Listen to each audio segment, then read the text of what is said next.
দুজন বিজ্ঞানী সরস্বতী পুজোর পৃথিবী ছেড়ে চলে গিয়েছে। একজন বিজ্ঞানী, তার ছবি আপনাদের আছে, ইতালি মেঘনাথ সাহা, এবং অন্যজন যিনি কালাজ্বরের ওষুধ আবিষ্কার করেছিলেন, ডাক্তার উপেন্দ্রনাথ ব্রহ্মচারী। 1956 সালে ফেব্রুয়ারি মেঘনাথ সাহা জীবন অবসান করেন এবং 1946 সালে 6 ফেব্রুয়ারি ডাক্তার উপেন্দ্রনাথ ব্রহ্মচারী প্রয়াত হয়েছে। আমি আপনাদের কাছে একটি ছোট্ট ঘটনা বলে সেই সময়ের মধ্যেই কয়েকটি কথা আপনাদের বলব। মেঘনাথ সাহার বয়স যখন খুবই কম, পঞ্চম ষষ্ঠ শ্রেণীর ছাত্র, তিনি যে স্কুলে পড়তেন, সেই স্কুলে সরস্বতী পুজোর আগের দিন স্কুলে যেসব কাজ করতে হয়, সব ছেলে মেয়েরা, সব শিক্ষকেরা তো আর সরস্বতী পুজোর কাজে অংশ নেন না। মেঘনাথ সাহার ইচ্ছে ছিল, ওইটুকু ছেলে, যে তিনি ওই স্কুলে সরস্বতীকে প্রথম অঞ্জলি দেবেন। নিয়ম ছিল যে পুরুষ মশাই পুজো হয়ে যাওয়ার পরে ছাত্ররা সব লাইন করে দাঁড়ায় এবং পুজো হয়ে যাওয়ার পরে অঞ্জলি দেওয়া ইত্যাদি, সেসব ফুল ইত্যাদি দিয়ে তারা ছেলেরা অঞ্জলি দেয়। এবার গ্রামে পুরুষ মশাই, গ্রামে আপনারা জানেন এই মাথা থেকে ও মাথা সবাই সবাইকে চেনে, পুরুষ মশাইও জানে কোন ছেলেকে কোন পারে। এখন মেঘনাথ সাহেব জন্মেছেন একটা আলোচনার জন্য, কম সময় লাগবে, এইভাবে পরিচয় দিচ্ছি, কিছু মনে করবেন না। একটা নিচু ঘরে জন্মেছে, নিচু জাতের ছেলে, বাড়িতেও বাবার ছোট্ট একটা মুদির দোকান, যদিও বাংলাদেশের দোকানটা ওরা রেখেছেন, আমাদের এবার শুরু হয়েছিল এখনো দোকানটি চালিয়ে যাচ্ছে। সেই জন্যে ভোর 3:30 নাগাদ, 3:30 4 নাগাদ মেঘনাথ তার একটা জামা প্যান্ট আগের রাত্রিরে ধুয়ে দিয়েছিলেন অঞ্জলি দেবেন, কারণ বাবা মা নতুন জামা কাপড় কিনে দেওয়ার সামর্থ্য ছিল না। সেই অর্ধেক ভেজা জামা কাপড় পরে চলে গেছেন, সরস্বতীকে অঞ্জলি প্রথম দিতেই হবে, আমার আগে কেউ অঞ্জলি। পুরুষ মশাই হঠাৎ দেখলেন যে মেঘনাথ দাঁড়িয়ে আছে লাইনের সামনে, দেখে তিনি খেঁকিয়ে উঠলেন, বললেন, তোর লজ্জা হচ্ছে না? বাবুদের ছেলেরা পেছনে দাঁড়িয়ে আছে, সামনে সেটি অঞ্জলি দেবী, আগে পেছনে যান, আগে বাবুদের ছেলেরা অঞ্জলি দেবী, তারপর তিনি। তো বুঝতেই পারছেন এবার বাবুটা পঞ্চম ষষ্ঠ শ্রেণীর ছেলে, তার স্বপ্ন যখন এইভাবে কি বলবো আক্রান্ত হচ্ছে, তখন তিনি হাওয়া করে কাঁদতে কাঁদতে স্কুল থেকে চলে যান এবং জীবনে যতদিন বেঁচেছেন কোনোদিন আর সরস্বতী অঞ্জলি দেন। সরস্বতী যদি কোনোভাবে ডাকা যেত এবং তাকে যদি বলা যেত, আশা করা যায় তুমি তোমাকে যদি ভারতবর্ষের 5-10 জন শ্রেষ্ঠ সন্তানের নাম লিখতে বলা হয়, তোমার কি সাধ্য হবে মেঘনাথ সাহার নাম তুমি বাদ দেবে? এখন এই যে কথাটা আমি আপনাদের বললাম, কেন বললাম, যে দেখুন এই আখ্যানটা যদি স্কুলে পড়েন না, নানা রকমের প্রতিক্রিয়া ছোটদের মধ্যে, কিছু কিছু ছোটদের মধ্যে একটা ভাবনা কিন্তু করতে শুরু করবে, বড় হবার জন্য কি সরস্বতীকে অঞ্জলি দেওয়াটা জরুরি? আপনি তো মুখে বলছেন না যে সরস্বতীকে অঞ্জলি দিতে যেও না, আপনি শুধু ঘটনাটা বলছেন আর কিছু না। মেঘনাথ সাহা যখন পরে বড় হয়ে যেতেন, অনেক স্কুলে এই ঘটনাটা বলতেন এবং তার চোখে তখন জল চিকচিক করবে। এই উপেন্দ্রনাথ ব্রহ্মচারী সেটা অন্য আলোচনা, সেটা শুধু বলবার জন্য বললাম, যেটা মনে রাখা হবে। ছোটদের কাছে তো এইসব তথ্য কিছু বলতে হয়, বিজ্ঞানগুলো বলতে গেলে তো আমাদের জানতে হবে, আমাদের তো সারা জীবন ছাত্রই থাকতে হবে। যে এই দুজন বড় বিজ্ঞানী আমাদের দেশের, তারা চলে গেল। আমরা যারা বিজ্ঞানের কথা বলতে চাই, ছোটদের কাছে হোক বড়দের কাছে হোক, যাদের কাছেই হোক না, আমাদের কতটুকু ধারণা থাকা, প্রথম কথা আমাদের অসুবিধাটা, আমরা যারা বিজ্ঞান আন্দোলন করছি আমাদের অসুবিধাটা হচ্ছে, একটা বড় অসুবিধা হচ্ছে, মানুষ কিন্তু বিজ্ঞানকে বিজ্ঞান বলে ভাবছে না, প্রযুক্তিকে বিজ্ঞান বলে ভাবছে। তারা রকেট বিজ্ঞান ভাবছে, কম্পিউটার বিজ্ঞান ভাবছে, গাড়িকে বিজ্ঞান ভাবছে, যন্ত্রপাতিতে তো সব বিজ্ঞান, এগুলো কোনোটাই তো বিজ্ঞান নয়।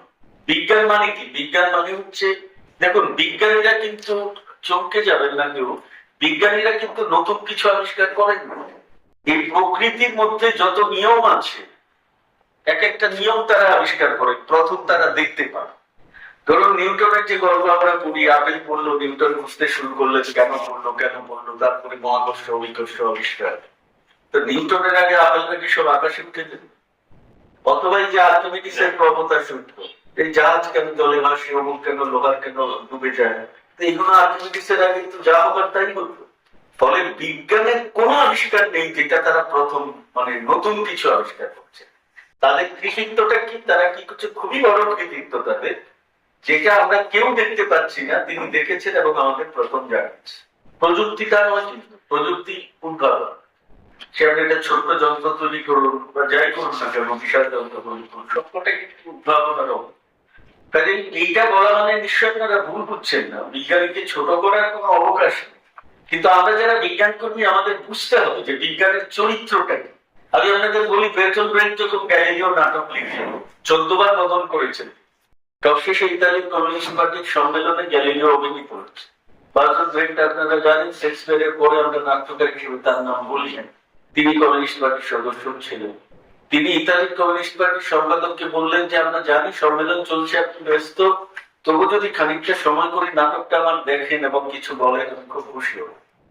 তিনি নাটকটা দেখলেন, দেখবার পরে ব্রেক তার কাছে জানতে চাইলেন। ব্রেক প্রশংসা করলেন, সম্পাদক মশাই ব্রেকের নাটকের প্রশংসা করলেন, কিন্তু বললেন যে একটা জিনিস আমার মনে হয়েছে যে তুমি গ্যালিলিওকে এমন ভাবে এঁকেছো মানুষ তাকে ঈশ্বরের মতো শ্রদ্ধা করবে, মানুষ তার ভিতরে তার আইডেন্টিটি বুঝতে চায়। এই যে বড় মানুষের কোনো দুর্বলতা, বড় মানুষের কোনো স্বভাবসুলভ আচরণ যা আমাদের মধ্যবিত্ত নিম্ন মধ্যবিত্তদের ভেতরেও কাজ করে, আমরা যদি না দেখতে পাই তাহলে আমাদের ভেতরে আমরাও চাইলে এরকম খানিকটা পৌঁছতে পারি, এই যে ভাবনা, এটা তো দর্শকগুলোর ভেতর গড়ে উঠবে না। দূর থেকে সারগ্রাম শিলার মতো পরিণাম করে চলছে। কাজে গ্যালিলিও চরিত্রটাকে আরেকটু ডাউন টু আর্থ তুমি যদি করতে পারো দেখো। এবং আমি আপনাদের বলি, গ্যালিলিও নাটকটা পড়বেন, আপনারা বিজ্ঞান কর্মীদের পড়া উচিত। সেখানে একটা দৃশ্য আছে, তার সবচেয়ে প্রিয় ছাত্র গ্যালিলিওকে বলছেন যে আপনি যদি এটা আবিষ্কার না করতেন তাহলে পৃথিবীটা আবিষ্কার হতো না। গ্যালিলিও বললেন আমি তোমায় এতদিন এই বিজ্ঞানের শেখা শিখিয়েলাম। বিজ্ঞানে ওরকম হয় না, বিজ্ঞানের একটা নিজস্ব পথ আছে। আমি যদি আজকে একটা আবিষ্কার না করতাম, আগামী দিনে কোনো না কোনো বিজ্ঞানী সেটা আবিষ্কার করতেন। নিউটন মহাকর্ষ অভিকর্ষ আবিষ্কার না করলেও কারো না কারো হাতে একদিন মহাকর্ষ অভিকর্ষ আবিষ্কার হতো। বিজ্ঞানের একটা পথ আছে, এই পথ ধরে বিজ্ঞানী করো। ছোটবেলায় আপনারা শুনেননি, বড়রা বলে না যে শেক্সপিয়ার চাইলে নিউটন হতে পারতেন, নিউটন চাইলে শেক্সপিয়ার হতে পারতেন। কেন বলতেন? কারণ জুলিয়াস সিজার তো একটাই লেখা হবে, ম্যাকবেথ একটাই লেখা হবে, রক্তকরবী একটাই লেখা হবে, বিসর্জন একটাই লেখা হবে, গোড়া একটাই লেখা হবে। কিন্তু বিজ্ঞানটা ওরকম না। এই যে বিজ্ঞানটা কি, যে কথাটা আপনাদের কাছে বলতে চাইলাম, এই অন্তর্লীন দর্শটা বিজ্ঞান কর্মীকে প্রথমে আত্মীকরণ করতে হবে।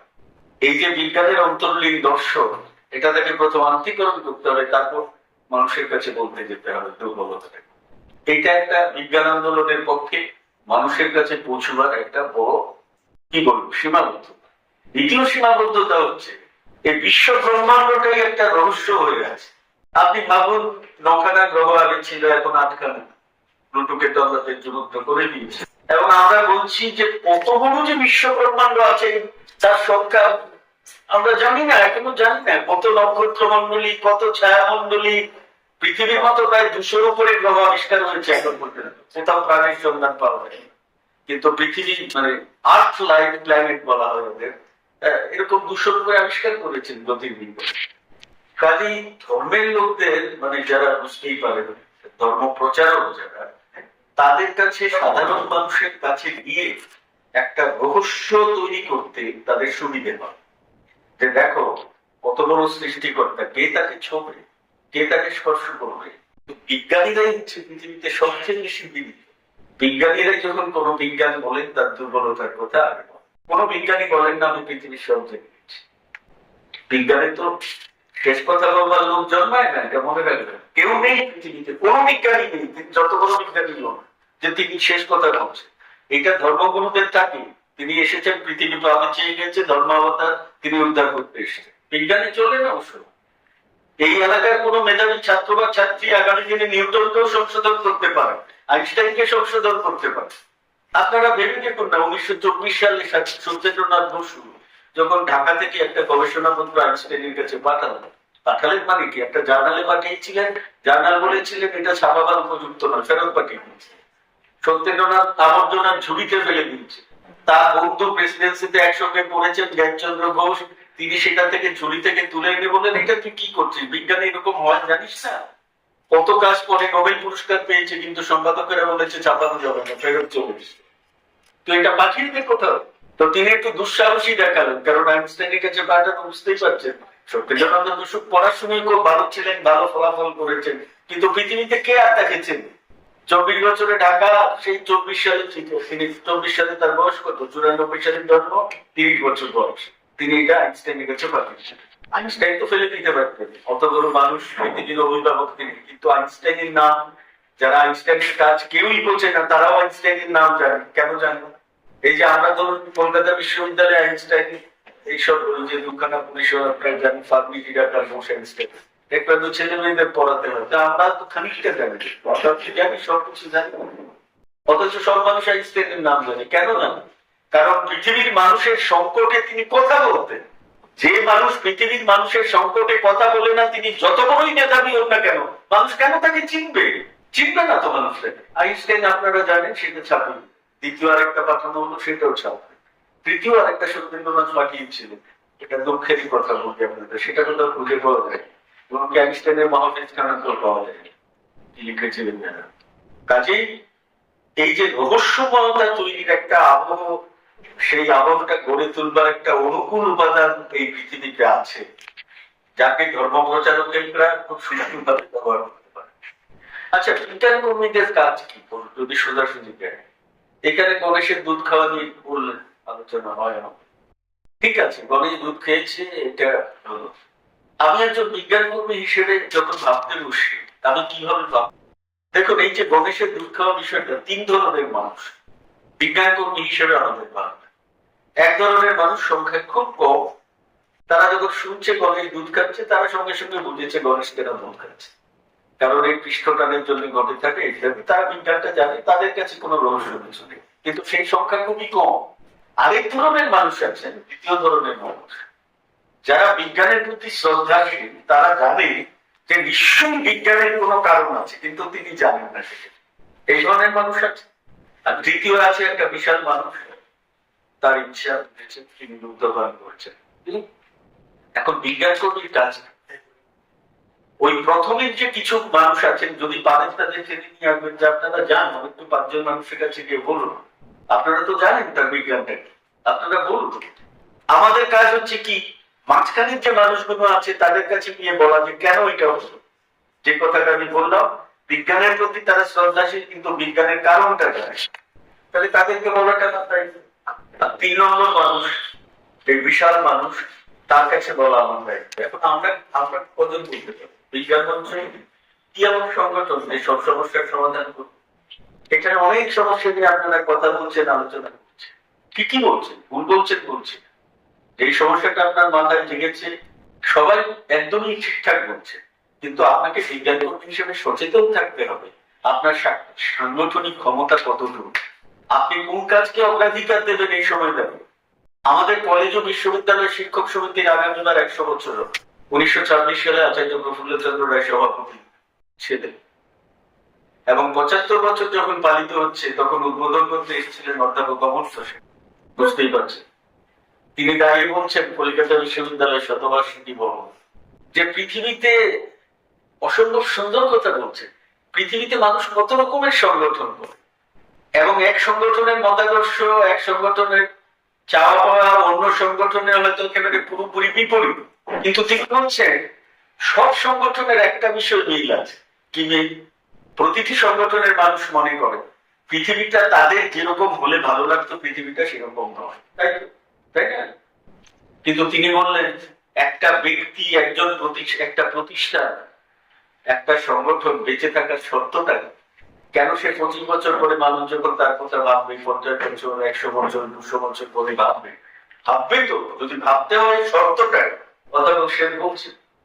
তিনি বলছেন শর্তটা হচ্ছে এই, ওই ব্যক্তি, ওই সংগঠন, ওই প্রতিষ্ঠান এই সময় দাঁড়িয়ে কাজ করেছে, সেই সময় সমাজে যে কাজে অগ্রাধিকার দেওয়ার প্রয়োজন ছিল তারা দিয়েছে বলে তিনি বলছেন। আমাদের বেশ গর্ব হয় যে আপনারা নিশ্চয়ই জানেন, মোটামুটি সারা পৃথিবীতে একবার সুযোগ আমার রয়েছে।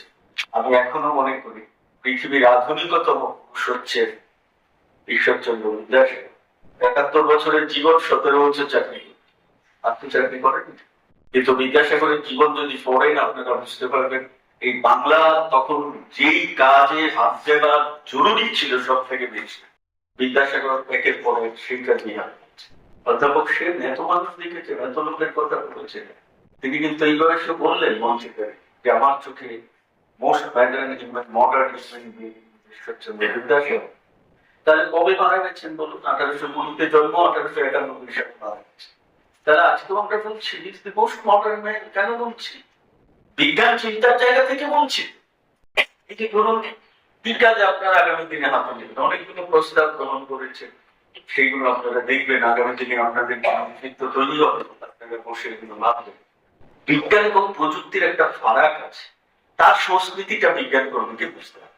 ধরুন একটা সোজা করে উদাহরণ দিয়ে বলা যায়, এখানে আপনাদের কাউকে কি আমাকে বলতে হবে যে পৃথিবীতে যদি আগুন আবিষ্কার না হতো, চাকা আবিষ্কার না হতো, আমরা কোন অন্ধকারে থাকতাম অনুমান করতে পারছেন? যখন পৃথিবীতে আগুন আবিষ্কার করে, পৃথিবীতে চাকা আবিষ্কার করে, এবার ভাবুন আমরা কোথায় থাকবো। কিন্তু একটা কথা কি আমরা কখনো ভাবি যে পৃথিবীতে মানুষ যদি আগুন না নেভাতে পারতো এবং চাকাকে না থামাতে চায়, কোনো উপকারে লাগবে, কোনো উপকারে লাগবে। ক্যালিফোর্নিয়া দেখছেন তো দাবানল জ্বলছে দিনের পর দিন। আমেরিকার মাটিতে দাবানলের আগুনে মানুষ মারা যাচ্ছে, বাড়িঘর ধ্বংস হয়েছে, সে তো আলাদা কথা। তার মধ্যে দেখেছেন রবীন্দ্রনাথের একটা সংগ্রহশালা ছিল, অনেক অবকাশিত পাণ্ডুলিপি ছিল, ওখানে ছিলেন মদন মুখোপাধ্যায় বলে একজন প্রবাসী বাঙালি, সেই বাড়ি ধ্বংস হয়ে গেছে রবীন্দ্রনাথের সব নথিপত্র ধ্বংস হয়ে গেছে। এইটা কিন্তু একজন বিজ্ঞান কর্মীকে এই যে ভারসাম্যের জায়গা। পৃথিবীতে মনে রাখবেন, পৃথিবীতে একটাও প্রযুক্তি নেই যদি মানুষ তাকে সংবরণ করার সংস্কৃতি না অর্জন করে তা মানব কল্যাণে কাজে লাগানো যায়। এই যে মজা করে আমি ছোটদের কাছে নিই, আমার লাগে না, কারণ আমি জন্ম থেকে এর উপরে হাত দিই। কিন্তু যখন প্রথম দাড়ি কাটা অভ্যাস করেছেন, গাল কেটে ফেলতে, কিন্তু রক্ত করে ফেলেছেন কয়েকদিন করবার পরে। কি রক্ত করেছেন আপনি? ঠিক কতটুকু চা দিলে দাড়িটাই কাটবে, আর কিছু হবে। এই যে বড় শল্যবিদ্যা আমরা কাটিব, তিনি যখন আমার শরীরে যখন তিনি শল্য চিকিৎসা করেন, অনেক সুবিধি অঙ্গ প্রত্যঙ্গ আছে, সেখানে যখন তিনি কাঁচিটি নিয়ে যান, তিনি এমন সুচারুভাবে কাঁচিটি চালাতে পারেন যে শুধুমাত্র সেই জিনিসটা তিনি বের করে আনতে পারবেন, আর আশপাশে কারোর কোনো ক্ষতি হবে। এই কাজটা যেই লোক যত বেশি দক্ষতার সঙ্গে করতে পারেন, তিনি তো তত বড় শল্য চিকিৎসক। আর কি শল্য চিকিৎসকের কৃতিত্বতা কোথায় লুকিয়ে থাকে? ওই জায়গায় তো লুকিয়ে থাকে। কাজে সংবরণ করবার সংস্কৃতি আমাদের অর্জন। আর্টিফিশিয়াল ইন্টেলিজেন্স আছে, আগামী দিনে আলোচনা সভার আয়োজন করবেন আপনারা। এআই কি এবং কেন ছোটদের কাছে যেতে পারে, ছোটদের কাছে সংগঠন বাড়াতে সুবিধা হতে পারে। এবং এআই মানে কি? এআই মানে তো ভালো জিনিস আছে, এআই মানে অসংখ্য অন্ধকার জিনিস আছে। এআই নিয়ে কাজ করে যিনি 24 সালে পদার্থবিদ্যায় নোবেল পুরস্কার পেলেন, তিনি মানুষকে বলছেন আপনারা সতর্ক হন, আমি আগামী দিনে অন্য গবেষণায় চলে যাচ্ছি, আমি গবেষণায় থাকছি না। ভয়ঙ্কর কথা তিনি প্রকাশ্যে বলেছেন, 24 সালে পদার্থবিদ্যায় নোবেল পুরস্কার। কাজে আমি আপনাদের কাছে এইটুকুই বলবো যে নিজেদের যদি এই ভাবনাগুলো আমরা আত্মস্থ করতে পারি, তার জন্য পরিশ্রম করতে হবে। তার জন্য কি বলবো, আরো বেশি সিরিয়াস হতে হবে। অনেকেই সিরিয়াস, কিন্তু আমি যতটা সিরিয়াস আজকে দাঁড়িয়ে আছি, আমার কি কালকে আরেকটু বেশি সিরিয়াস হওয়ার সুযোগ নেই? আছে তো? তাহলে এটা যদি আমরা করতে পারি, আপনারা নিশ্চিত যে আপনারা জেলায় যেভাবে সংগঠন করছেন, আমি কম বেশি জানি, সরকার আমি নির্ধারিত করতে পারবো, এটা আপনারা করে দিতে পারবেন। সবাইকে অভিনন্দন এবং